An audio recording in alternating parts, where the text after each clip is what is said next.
by the folks who participated today. We're going to really see probably more people vote in Michigan this year than ever before in recent history in our state, and that's a great thing. We've also seen 18,000 people register and vote today, eligible citizens. So we're seeing a lot of new voters as well all across the state, particularly in our larger jurisdictions, and a lot of smooth experiences at the polling places as well, which is great. So, Allison, the Secretary of State also told us specific geographic areas where we are seeing these turnout surges.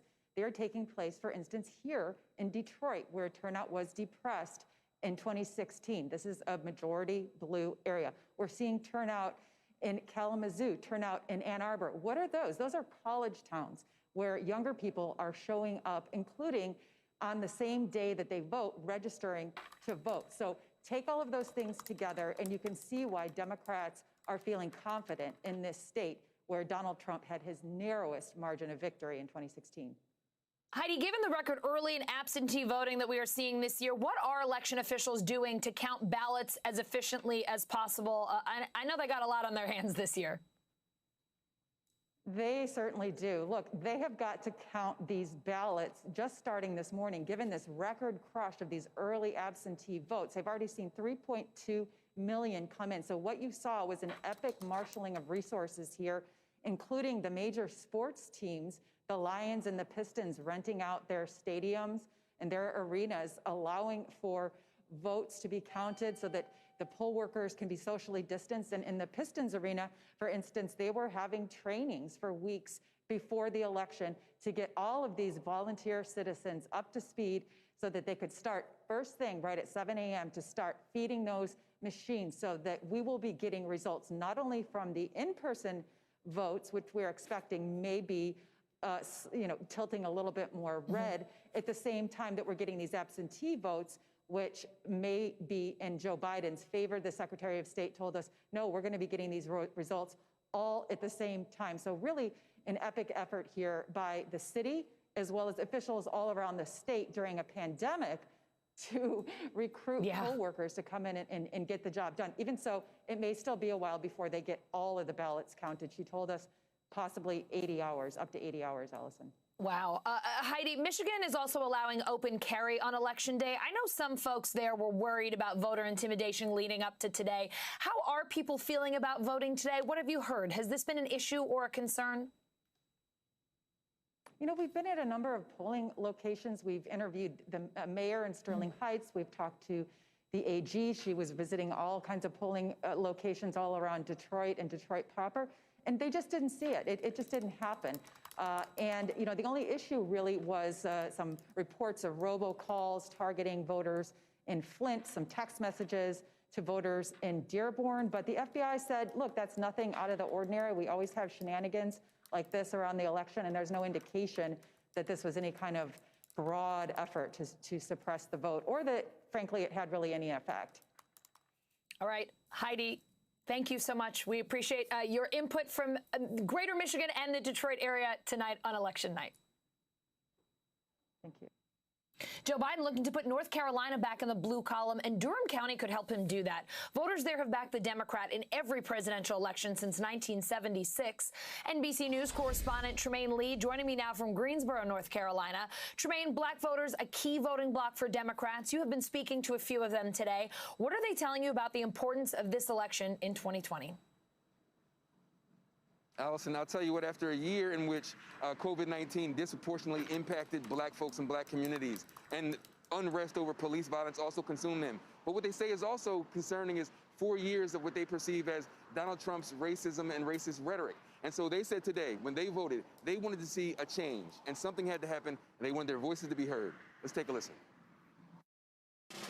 We have to change the mindset of our country. You know, I grew up in the 50s and 60s here in Durham. I fought through the civil rights movement. You know, I marched with Ben Ruffin. I met Martin Luther King. I fought in the 50s and 60s. I see us going backwards. This can't continue. This cannot continue. There's that deep concern that if they're all the struggle and all the fighting for rights, that here we are in this position again, and these voters said, hopefully, maybe now is the time for change. Tremaine, more than 4 million people in North Carolina voting early. What kind of voter turnout have you been seeing at the polls today? Did most folks vote early? Are they still showing up this afternoon, this evening? You know, that was the question. After early voting, we saw those lines wrapped around buildings, and there was so much excitement, energy, and also frustration that so many folks across the country and in North Carolina had to wait so long to vote. Today, county officials are saying, you know, in Guilford County, where we are in Greensboro, very few lines at all. And so when we were out there over in Durham, we also didn't see much. But those who did vote today said they were intentional about voting today because it was special for them. They didn't want to mess around with any absentee voting or any mail-in ballots. They wanted to be there to make their voices heard in person. Yeah, we've heard a lot of people saying they didn't want to mess around. They were showing up, and others saying they liked the tradition of Election Day, so they were still going out today.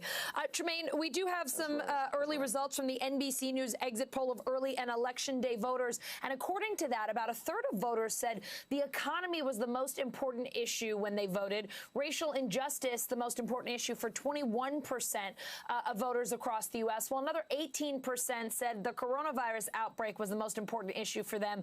What are voters there telling you about what's driving them to the polls? Which of these issues have been coming up in your conversations? About all three, but let's not mistake it. When you list those three, the economy, COVID-19, and unrest and everything, when it hits black folks, they're all together. Yeah. There is no disconnect between the way that black folks have been disproportionately impacted by COVID-19 and the loss of these hourly wage workers, et cetera, and then engaging with the system on every level, whether it's police or otherwise. And so that's exactly what was driving folks out today. After 4 years, especially after this last year, it's been tough on a lot of folks, and this is their mechanism. This is the way they can engage the process and hopefully push for some change. Tremaine, we're also keeping a close eye on the Senate race there between incumbent Thom Tillis and his Democratic challenger Cal Cunningham. Tell us about voter enthusiasm there for the down-ballot candidates. Are people amped up for this race? They really are. I mean, on one hand, it's kind of been a soap opera that's consumed the state, right? On one hand, you have the Democrat, Cal Cunningham. There's a sexting scandal. On the right, you have the incumbent Thom Tillis, who contracted COVID while engaging with the White House in these super spreader events. But it's still razor close. Obviously, you have the incumbent Thom Tillis, but that a Democrat is still hanging in there, given the circumstances. But talking to folks, they say, and you know, when you talk to people on the ground, they say it's not just about the federal elections. You know, our state representatives, our federal representatives, it really does matter. So they definitely are thinking about this. It's on their mind. But again, you can't get around the big ticket, Biden and Trump. Yeah, you certainly can't. Tremaine Lee in North Carolina, great to see you. Close. Obviously, a tight race in Arizona where Joe Biden and President Trump are tied at 48% with likely voters, according to the last NBC News Marist College poll in the state. NBC News correspondent Vaughn Hilliard caught up with voters in Maricopa County. Here on the ground today, you're seeing a Republican advantage. More than 2-to-1 Republicans over Democratic voters that are voting here actually in person. This is per data provided by Maricopa County Recorder's Office. At the same time here, we should note that Democrats were far outpacing Republicans among early ballots that were returned. And that is why Republican operatives that I talked to here in the state said they needed to see this high in-person turnout, which they are getting right now. Yet at the same time, I think it is important that we look at this race tonight here in Arizona under this lens. Back in 2016, there were 7% more Republicans that voted in the election than Democrats. 7%, 2016. Here in 2020, that number is now 2%. And so the question is, with that 5-point difference there, how much over the course of the rest of the day can Republicans continue to juice their turnout here on Election Day itself? We are still waiting for some numbers when it comes to the rural part of the state, but also those that are dropping off their mail-in ballot in person. We don't have that data yet. I want to let you hear, though, from one voter who is voting for Donald Trump here today, yet didn't vote in 2016. These are the types of voters that the Trump campaign needs more of. Take a listen. In 2016, I did not vote just because I did not take the time to do it. This time, I think that there's no choice with all the destruction that's going on in the country, and the two candidates that are available. Because something has to be done. I'm pro-Trump because I think Mr. Biden's tired and he should be doing other things. Now, the question for Republicans, Allison, is how many folks like that gentleman are coming out here today across the state of Arizona. Donald Trump won it by just 3.5 percentage points back in 2016. And troubling for this campaign is when you look at independents. Polling has consistently shown over the months that Donald Trump is underwater, as much as up to 20% among independents. And independents make up about 1/3 of the electorate here. So that 3.5 percentage point win that he had in 2016, there's very little room for error here when you're looking at this campaign over these next hours. Big questions here in what is expected to be a close night out of the state of Arizona, Allison. A historic day in Green Bay, Wisconsin. For the first time, the Packers are opening up their indoor tailgating venue to voters. That's where we find NBC News correspondent Kevin Tibbles at the Johnsonville Tailgate Village. Kevin, what are you hearing from voters there? Well, Allison, first off, yes, we're just steps away from Lambeau Field, obviously the temple of football here in Green Bay. Just behind me is the tailgate, indoor tailgating place.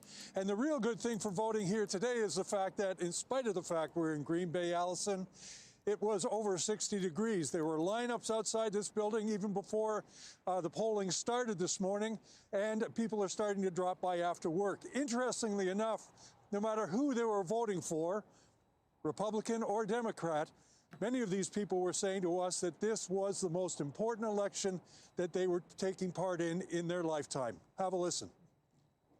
Like I said before, too many people died for me to have the right to vote, so I gotta exercise that right. So, may the best man win.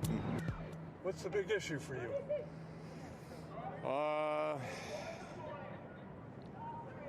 I would say the economy. Jobs? Yeah. I think that affects everybody. Any issues this time around that are more important to you? For me, it's like pro-life, things like that. Now, when you're listening to these people, one of the things that I picked up or noticed is that a lot of people standing in line here today were actually reticent to tell us which way they were going. I think, and a number of people said this to us, that the way the country has been divided over the last 4 years, many people aren't really publicly saying which way that they're going to be going. And we noticed that right throughout the day here. I think that probably has is also part of the reason why so many people, not only here, but right across Wisconsin, actually did absentee voting and voting by mail. Some 65% of the residents or the voters here in Wisconsin have already cast their vote in terms of how many people cast the overall vote 4 years ago. So people are engaged, and people seem to be very involved, and people are still sort of funneling themselves into this voting place at Lambeau Field tonight on their way home from work. Allison. Kevin, let's talk a little bit more about turnout there. The mayor of Green Bay is saying the polls could be less congested because of the record number of absentee ballots. But I do see people lined up behind you. What's the case at your polling site? What has it been like there today, tonight? Well, essentially, this place has never been used before for polling, for voting. And the reason it is being used is because of COVID.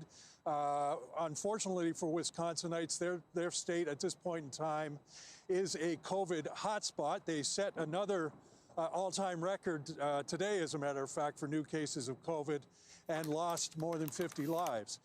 That is one of the reasons why it was chosen, it was decided to use this tailgate facility, which is indoors, because obviously Green Bay is famous for its winter weather. So this is indoors, large parking facilities. People can come here from wherever. A number of precincts are voting here, and that's the reason why this is being used.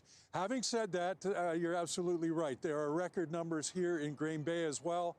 55% of the people who voted last time, the numbers voting last time, have already voted with mail-in and absentee balloting. So a lot of people decided to do it by mail. But as you can see, people consider this to be very important, and they're coming out here tonight to make their mark. Kevin, I think the biggest shock in Wisconsin tonight is that you said it's 60 degrees there in November. I can't believe it. That's amazing. Send that weather east. I think we're getting it this weekend, and we will take it. Thank you so much. Okay, thanks, Allison. Good morning. Welcome to Today. We're glad to have you with us. This fall, We're right there with you, whether you're back to school. What do you guys think? We're excited? Or back to work. We're keeping you safe. I love being back. Every morning on Today.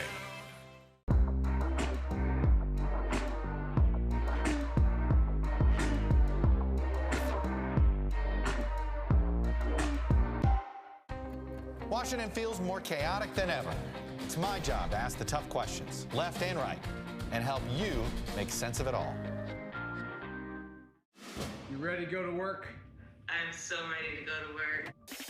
She's Joe Biden's choice to be next in line. But who is Kamala Harris?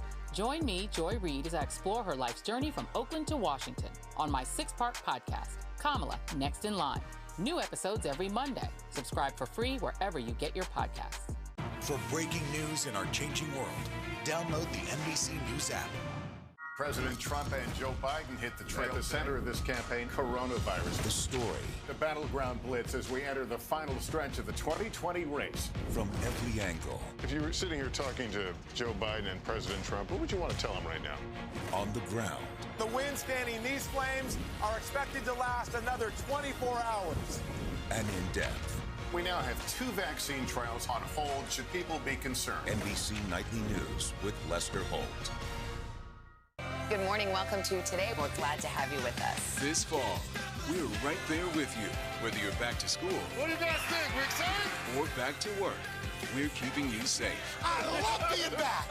Every morning on Today.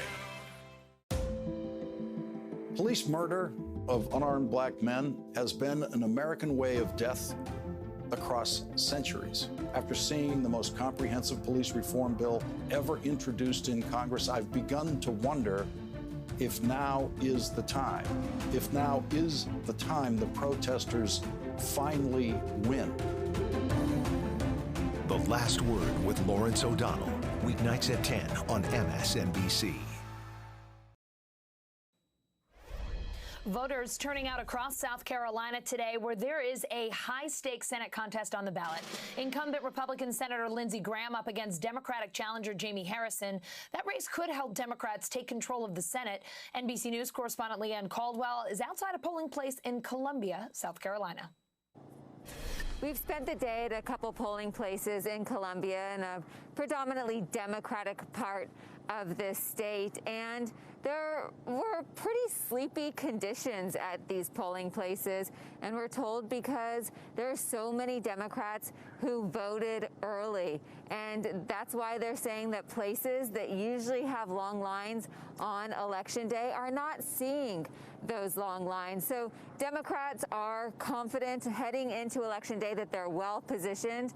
But like around the country, Republicans are most likely to vote on Election Day, and we're still waiting for those numbers to come in. We caught up with Democratic candidate Jamie Harrison early in the day at one of those polling places, and he sounded confident. He said Senator Lindsey Graham needs to be concerned.